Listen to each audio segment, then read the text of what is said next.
I realized that we haven't spoken about Ellen DeGeneres in over a week, so it's time that we dive back in. Today we're going to be talking about the moments that she was understood, realized to be a monster. As in most of my videos, I'm here drinking my morning coffee. Let me know what you guys are drinking. I always like to know, and thank you so much for subscribing. Now, let's get into this. Ellen DeGeneres might have had the biggest fall from grace of all time. In just a matter of days, her 2 decades reign as the queen of daytime TV completely fell apart. And despite her self-proclaimed title as the nicest person in show business, there was some clear warning signs as to who she really was. Like when she pressured Mariah Carey into revealing her pregnancy before she was ready. Thing is that people are saying that that you're pregnant. There's rumors. Don't discuss that. All right. Well, you don't have to. No, that's okay. No, honestly. Something that I notice often. You heard Mariah Carey just say there, "Don't discuss that." And this is a trend we're going to see throughout the video. Some of the things that we're seeing, we've discussed before, but when they all come together, it's kind of powerful. She said, "Don't discuss that." That does not stop Ellen. She has a straight path forward towards her goal, ratings, getting people to enjoy the show, not caring about her guests. You know what, Angela? Let's just toast with champagne and decide But they've been saying that since we...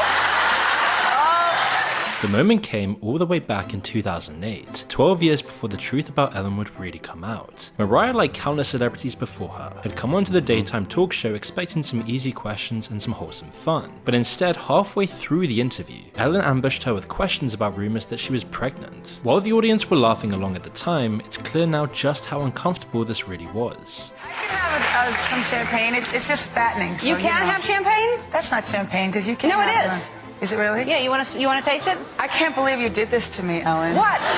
No. Are you trying? I'm not going to ask you if you're pregnant or This not. is I'm peer just going to pressure. say. You see what Ellen is doing? This is peer pressure. Now, Mariah Carey here on stage needs to keep a happy-go-lucky presence. She's unhappy about what's going on, and she actually states after this interview that she was pretty upset that Ellen would do this to her, because if you are pregnant, clearly you don't want to drink alcohol, yet she's being forced to either drink the alcohol or admit on national television that she's pregnant. Why is that strange? Because if she was pregnant, which I believe she was, it was the very early stages, and as many of you know, it could be very vulnerable in the early stages. And it was said that she actually lost the baby that she had during this show, something that no one would have ever known unless if Ellen exposed it.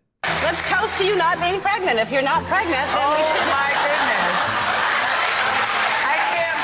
By doing this, Ellen put Mariah into an awful position, either having to endanger her future child or reveal her personal life to the entire world. It's incredibly abusive and invasive to do this to someone, especially on live television, knowing what happened afterwards. You see, Mariah lost her child later on in her pregnancy, and subsequent interviews showed just how much this moment affected her. I have my own dog. Actually, she's pregnant. I have 2 dogs, both Well, her Jack master Russells. isn't. Her master, well, let me take some of the vodka next to me. Why aren't you answering? Ellen did that to me and tried to put me on the spot All right. with some alcohol. Okay. Real alcohol. I'm trying to put you on the spot. In an interview a year later on with Larry King, she's nearly in tears from discussing what Ellen did. The wound was still raw. In an interview from 2020 with Vulture magazine, Mariah Carey said that, quote, "I was extremely uncomfortable with that moment is all I can say, and I really have had a hard time grappling with the aftermath. I didn't enjoy that moment." What this did was show that Ellen's actions still hurt years and years after the fact, all just for a bit of gossip on daytime talk show that people only remember now because of how awful this really was. It's moments like this that make you doubt how Ellen ever got a reputation for kindness, or how she even got started in the industry to begin with. But we do understand, right, that the entire facade of Be Kind was evil Hollywood making Ellen the poster child for goodness within Hollywood.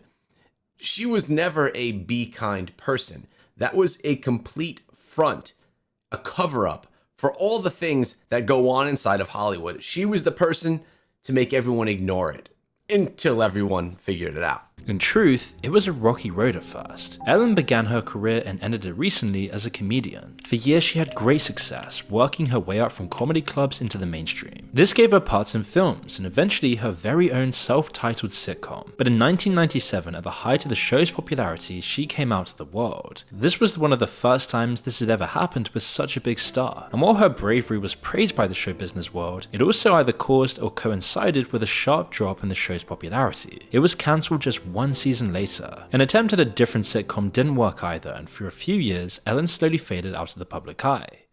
That was until 2003 when she got a role that would restart her career and kickstart her journey back up to the top. In many ways, Dory from Finding Nemo was the perfect role for Ellen and her image. She played the scatterbrained but energetic and upbeat character so well that it felt like it was made for her. And the massive success of this film, especially her role in it, gave her the exact blueprint she needed. Ellen would then take this and synthesize it into a whole new vision for her career, playing a version of this character for the next 20 years. In that very same year, Ellen then began hosting the Ellen DeGeneres show. Her positive, innocent, and energetic persona cut a stark contrast to the rest of the daytime TV landscape. For years, shows like The Jerry Springer Show had dominated TV with their focus on conflict and taking it as far as possible.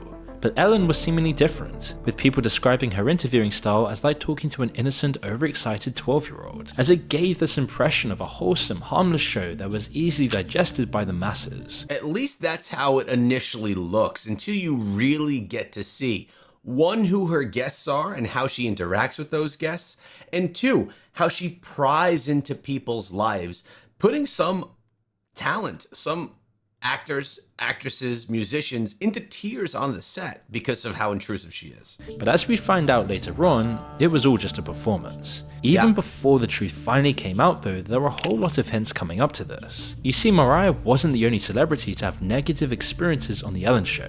Over the years, there have been way too many awkward and toxic moments to count. Why do you deny it? Because we didn't. Oh, Yeah, here we okay. So, As a lot of Ellen's jokes often relied at poking fun at her guests, whoever they might have been. And while most of the time this came off as good-natured banter, sometimes her angles of the attack would reveal the depths of her inner prejudices. Ellen actually often had a go at translators she had on the show, as well as the guests that they were translating for. I mean, just take a look at how she spoke to one translator in this clip. 学会在学怎么弹电子吉他，你还想再学？ just one question. Just what else does he want? I don't know what you're telling him, but just ask him what I'm saying. Okay, sorry. Translation is hard on its own, let alone between a child and an adult in front of a live audience. Basically, she thought that that translator was saying too much, not only what Ellen wanted said. She didn't like that. She was out of control. Then, without any clue as to whether her assumptions are right, Ellen cuts off the translator mid-sentence like she's taking too long. Then Ellen would spend the next few minutes digging further into this joke, finally ending it by saying that she's lost interest and cutting off the kid mid-sentence. 就弹一些演奏曲子，就是只单 Never mind. Okay. Hints like these were rare at first. Most of the time on the show, she was being kind, doing giveaways with the studio's money, and just generally reinforcing her on-screen persona. So you're going through a tough time financially. It's just hard with 4 kids. Why don't I just give you every single thing we gave away on all 12 days? It was hard for people to see her slip-ups as anything more than just a bad day. Meanwhile, whenever Ellen made audience members or guests feel small, they couldn't really do anything about it. Her fame and her power over the world of show business, combined with everyone thinking that she was this lovely, wholesome person, made her untouchable. It was only sometimes when she had guests on her level of fame that she was ever actually challenged. Ellen's relationship with Taylor Swift was an interesting example. At first, she treated her like any of her other guests, putting childish pranks on her and generally making jokes at her expense. By the way, this one with Taylor Swift is actually quite disturbing to me. The amount of pressure that she puts on her basically causes a breakdown, and it's just not how you should treat anybody. Whether you're a Taylor Swift fan or not, no one should be treated the way that she was. It was after years of these that Taylor and her friend Zac Efron decided to get back at Ellen in possibly the most innocent way possible, by writing a song about it to perform on the show itself. Regardless of how you feel about Taylor Swift, it's kind of satisfying to see Ellen get a taste of her own medicine. Yeah. She has to pretend to enjoy this while you can tell that on the inside she absolutely hates being upstaged, called out in a way that she really can't respond. The way she's holding onto her armrest so tightly proves how much she's struggling to hold herself back. While all of this might have just been speculation, Taylor's next appearance on the show proved Ellen was definitely holding a grudge. Later that year, during Taylor's next appearance, Ellen decided to probe at a topic that struck a nerve with Taylor for years: her love life. In the interview, Ellen started out by implying that Taylor was dating Zac Efron, who she was just on the show with previously, before launching into a game designed to reveal Taylor's private life. You were here with your boyfriend Zac Efron last time. No, I haven't talked to him in a while because we didn't date. Yes, you did. Why do you deny it? Because we didn't. Oh, okay. So, which song is about Zac on the new CD? There's nothing really about Zac on the CD because we didn't date. All right. So. Terrible. Yeah. Okay. Here's what I'll do. You don't have to say. I'm going to show pictures. Here's a bell, and you ring it. I don't know if I'm gonna do this. Yeah, you will. This is the one thing that I have. It's like the one shred of dignity that I have is I know that. What do you mean one shred of dignity? I'm Just just filled not with gonna- dignity. Ring it on 3 different guys. We'll narrow it down. So ring it 3 different times. You're supposed to ring But I don't want to. I don't want to. What are you doing? Okay, all right. That's just messed up. Like, she was pushing and pushing and pushing until Taylor Swift actually cries on television saying I'm surprised she didn't walk off the set. All the while, Taylor is protesting about how she doesn't want to do this, that it's the last part of her life that's still private, and that it gives a bad impression. It's exactly what she called Ellen out on before, and she's almost brought to tears. It's clearly been designed by Ellen to take revenge on Taylor for calling her out. She's gleeful in how uncomfortable it's making her, while she presses ahead despite how much Taylor is protesting it. Taylor meanwhile knows that walking out would be a massive scandal for the tabloids, so all she can really do is just sit and take it. Whilst these were some of the more famous on-screen hints as to who Ellen really was, there were definitely plenty of others. Over time they began to add up, and slowly year by year the illusion began to break. On air she would often humiliate audience members regardless of what they did. One time they had a fake giveaway where people from the audience were told just to take one piece of Ellen merchandise from a table. It was all a setup designed to catch someone out. When one lady took something extra for her sister, Ellen would replay the secret footage of it to the whole world just to shame her. Then she made her sit in a so-called prison right in front of everyone, away from the main audience. So before the show, I put out some Ellen products with a sign that said only 1 per person, and I just wanted to see how honest my audience was, you know? But we set up hidden cameras just to make sure. I mean, any of you could have taken more than one thing, and you didn't. Except for these ladies right here. Listen, I really, I'm sorry. That's embarrassing and everything, but you know, let that be a lesson to you. Because you think, It is. you think nobody's watching you, terrible. and you just need to be a good person just because you want to be a good person. You go sit in that Ellen jail over there right now.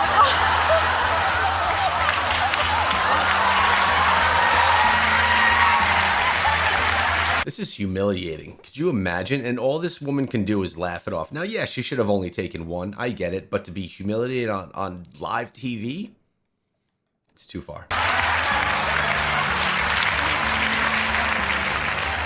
In this scenario, someone did something marginally wrong, and Ellen took her response way too far. Yep. But to get on Ellen's bad side, you didn't even need to do anything wrong at all. One time, a fan of the show sent in a painting they had made of Ellen and her wife. It seemed to be a lovely gesture born out of how much someone had loved the show. But instead of praising it or treasuring it, or even just ignoring it, Ellen called them out on live TV and made fun of the portrait instead. And here it is. Yeah. That's what I said when I saw it. Oh. Clearly, someone put a lot of work into this piece of art. Whether you like it or not, the effort was there, and the gesture was there, and to make fun of it on television like that, it's just mean. Called Ellen and Portia number 10. He took 10 tries, but he finally got it. This is when Portia and I would weave our hair together. We would, It's actually a good portrait of Ryan Seacrest and Kelly Ripa. I may send it to them. Whenever anyone put a stop to this or tried to outshine Ellen on her own show, she would react very strongly. Some people like Ricky Gervais naturally just showed her up. In a strange trivia game she made him play against her on the show, he beat her both at the game and made quicker, funnier jokes than her. You can see how much this annoys her, but she can't do anything in response because everyone else is also having fun. As time went on, little moments like these slowly led an open secret in Hollywood and show business as a whole: the fact that Ellen was actually not nice at all. It's actually amazing how much evidence there is of this from just her on-air performances. And you know what? This is a great video put together by Moon. I actually link all of the videos that I use as the first link in the description if you want to go check it out and give some credit. But how did we not notice these things? Before all of this came out, many of us, myself included, even would say that Ellen DeGeneres is such a nice person. We were basically brainwashed to believe that she was a be kind person because that's what was being said. We ignored what was happening and we just watched and listened to what we were being told. We were falling in line. Now, for myself, and probably for many of you, I didn't really watch much of the Ellen show. I watched more of her game show because I thought it was fun and I would watch it with the kids. But if I was, or if you were someone watching these shows and watching these instances happen, would we have noticed and would we have admitted that something was off and that she was actually not kind?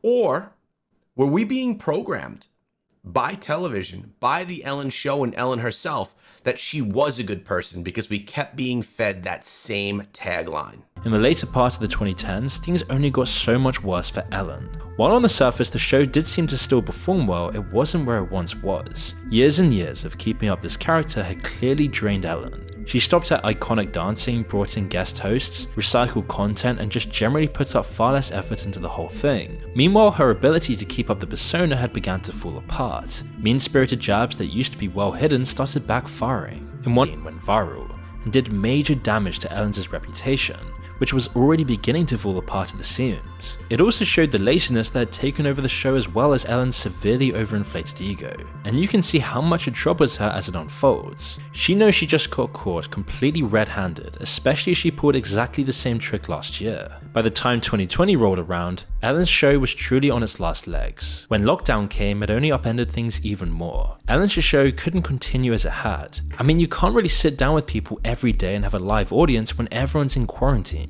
But what was much worse for Ellen's career than the lockdown's effects on the show was how she handled it herself. Like other celebrities, she was fully involved in the whole imagined publicity stunt. Then she made posts talking about how she felt like she was in prison, all from one of the many rooms in one of her multi-million-dollar mansions. Yeah. Just the honest stuff we've already seen should have easily been enough to get people asking questions. But there were also tons of hints based on how she acted off-set as well. In fact, it was these little moments that are likely to have contributed to her downfall far more than what happened in front of the cameras. In individual moments with fans and members of the public, Ellen showed her true colors. Each of these small examples of disrespect weren't enough on their own, but added up, they created an awful career-ending picture. Once this finally broke, it was going to be all over for Ellen. It was in 2020 that these experiences really came into focus, when the comedian Kevin Porter asked people for their negative Ellen experiences on Twitter, offering charity donations in return for each one. And he couldn't have ever expected the massive outpouring of stories he got. With over 2,600 replies and counting, it seemed like everyone in Hollywood who had met Ellen had something awful to say. So many things that you can't think for 1 second they weren't based on the truth. To list just a few highlights, there were tons of stories about Ellen insisting that people shouldn't look at her or talk to her. She would not thank or even acknowledge people who brought her things like coffee, or she would just completely ignore the live audience when she didn't absolutely have to talk to them. One waitress who served Ellen and her wife at a restaurant was allegedly insulted by her and shamed for having chipped nail polish of all things. A week later, she was then fired after Ellen strangely and viciously complained about her to her managers. And if that wasn't bad enough, the majority of the complaints came from people who worked on her show. There were numerous reports of a toxic working environment, racism, prejudice, insults, and people would get fired for speaking up, or even just taking bereavement or medical leave. So we're going from mistreating guests, famous people, in front of the public eye, to mistreating the people that are the support, the roots, the tree holding up your entire show behind the scenes, the ones that you can bully because you're paying them. So they basically have to go along with things or else they're at risk of losing their job.